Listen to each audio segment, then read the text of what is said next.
Friends, स्वागत है आपका मेरे YouTube channel study to the deep पर। गाइस, आज हम करने वाले हैं व्हाट इज़ ड्यू डेट। कल हमने प्रोमिसरी नोट से कंप्लीट कर लिया था। आज हम करने वाले हैं due date. What is due date? Due date को बिल ऑफ मैच्योरिटी भी कहा जाता है, डेट ऑफ मैच्योरिटी भी कहा जाता है। What is due date?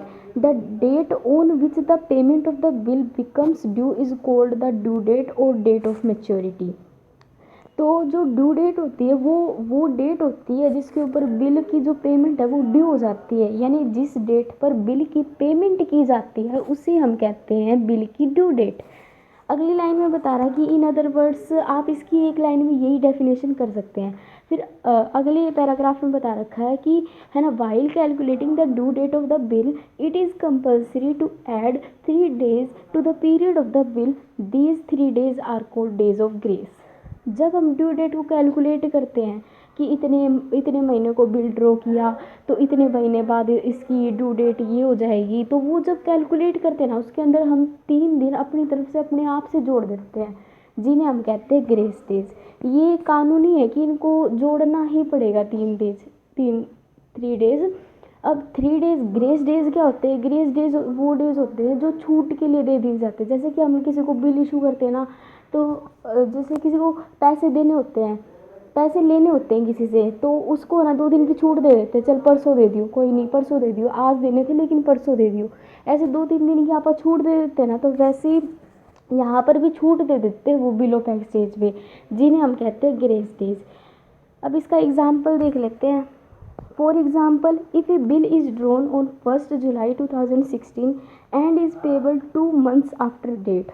ये कह रहा है कि 1 जुलाई 2016 को बिल ड्रॉ किया है तो 2 महीने बाद इसकी ड्यू डेट बतानी है।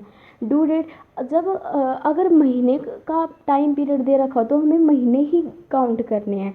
जैसे कि 1 जुलाई है, अब 2 महीने तक देखना है, तो 1 जुलाई, 1 अगस्त, 1 सितंबर, और फिर 1 सितंबर तक हो गया।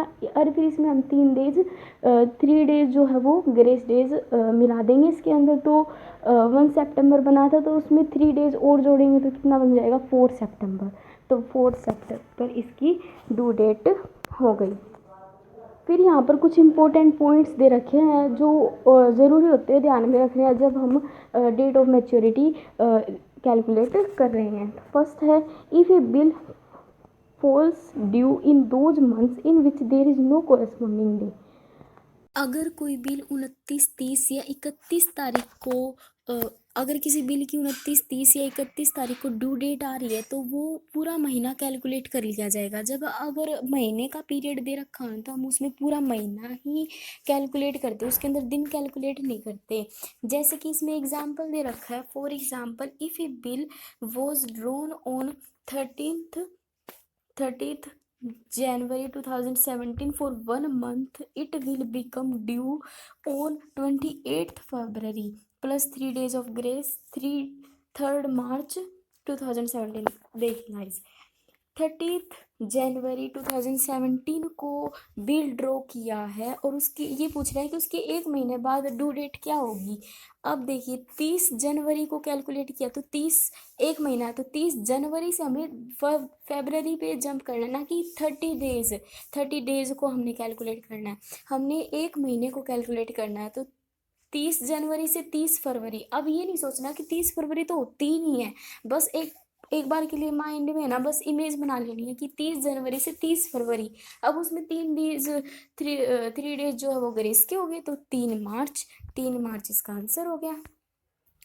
फिर यही होता है, अगर मान लेते हैं कि 31 जनवरी को बिल ड्रॉ किया है तो उसकी 1 महीने बाद ड्यू डेट बतानी है, तो भी हम ऐसे कर लेंगे। 31 जनवरी को बिल ड्रॉ किया तो 31 फरवरी इसकी ड्यू डेट होगी, और फिर उसमें 3 डेज जो है वो ग्रेस के जोड़ दिए तो कितना बन गया?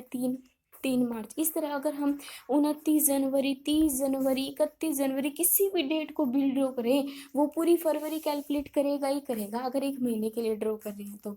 अगली लाइन में बता रखा है, bill drawn on 30th May और 31st May for 1 month will become will both become due on 3 जुलाई।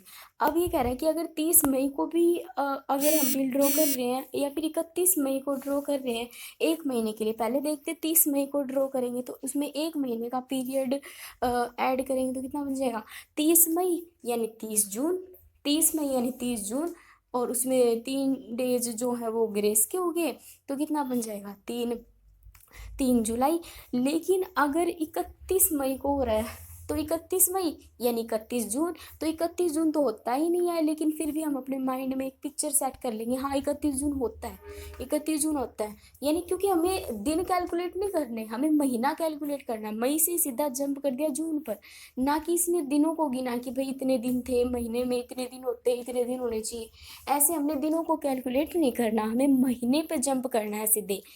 तो मई से हमने सीधा जून पे जंप किया और उसमें 3 डेज जो है वो ग्रेस के जोड़ दिए, तो कितना बन गया 3 जुलाई।